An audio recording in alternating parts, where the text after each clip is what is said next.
So, House Majority Whip Tom Emmer may have just perfectly explained the real reason for what Senator Fetterman calls the Shutdown show. Schumer said this gets better politically every day for Democrats. What do you say to that? Yeah, well, ask the hungry people on Saturday. You know, it's like, that's the thing. You know, Americans are not leverage. This is not some game show about who's winning or whatever. It's just like we have to be better than this and just open this up. And I do, talk to any number of Republicans who they agree that we have this conversation about extending these tax credits. Well, first off, how foolish is this, Jonathan? That clean CR, the same Democrats that you and I are talking about right now, Chuck Schumer and his Senate colleagues, they voted for the same CR just 6 months ago. And by the way, they voted for the same CR 13 times under the Biden administration, which means that Chuck Schumer actually wrote this CR. So what's happening right now? I think we're at the next inflection point. I just went through the air traffic controllers, all the federal employees last Monday. The largest federal employee union, the American Federation of Government Employees. There's 1.4 million, I believe, federal employees in the country. This union represents 820,000 of them, 820,000 roughly of those members. They sent a letter saying, pass the clean CR. You've got people now getting hurt. By the way, in the first 30 days, 65,000 plus small businesses on Main Street all across the country that contract with our federal government have already lost $12 billion. So Chuck Schumer and these Democrats have caused serious pain and suffering. Guess what? Next Tuesday, I think they have to wait until next Tuesday's elections, because if they were to reopen it and protect all the people they claim to serve, well, then that virulent, violent, pro-terrorist wing of their party would turn on them in a heartbeat and might not show up Tuesday. So at the very least, they got to wait through the elections.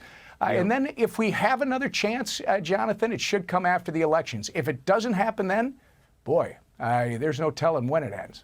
Hey, if you're watching this and this content is meaningful to you, would you like and subscribe? Comment below. Tell me what you think about the shutdown. Has it affected you or not affected you? Or could you care less? And for those of you political nerds like myself who like a little bit more of the detail, Tom Emmer continues in the interview and he explains a little bit more of the backstory that led up to the shutdown. It'll probably make you even more angry. What is an olive branch you as the Republicans could offer the Democrats? They're really concerned about health subsidies, healthcare subsidies. How about you put in writing rather than just saying, we'll talk about it, we guarantee we'll talk about it? How about some sort of resolution that would guarantee that? Would that move things forward? Is that a good idea? Jonathan, first, I understand their talking point is they're all about these enhanced Obamacare health care premium subsidies. But if you look at what they filed in writing as an alternative bill in the Senate, Jonathan, it's over 60 pages long. About a page and a half has to do with the enhanced premium tax credits for Obamacare. It's complete nonsense when they claim that. They want $1.5 trillion in new spending. They want to put illegals back on government taxpayer-funded health care, and they want to gut the $50 billion rural health care fund that Republicans and Donald J. Trump just created last July. This is not about health care. This is about trying to take a knee to their virulent, violent, left-wing radicals that they're scared of. And look, you saw Hakeem Jeffries finally come forward and endorse Mamdani the commie in New York City. Why did he do that? Because he's afraid of them. This is what it's all about. They're ceding their power. So what can Republicans do? Exactly what Donald Trump said again. Just pass the clean CR, then we can get back to the negotiating table, which, Jonathan, that's where we were before they shut down the government. I don't know that your viewers know that the House and the Senate both made motions at the beginning of September to go to conference committee on 3 of the appropriations bills. The House has passed all 12 out of committee.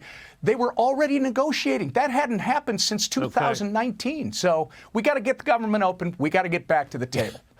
I'm Brian Tuttimore with today's Faith Check News. Remember, mock the absurd, walk in the light. This is not some game show about who's winning or whatever. It's just like we have to be better than this and just open this up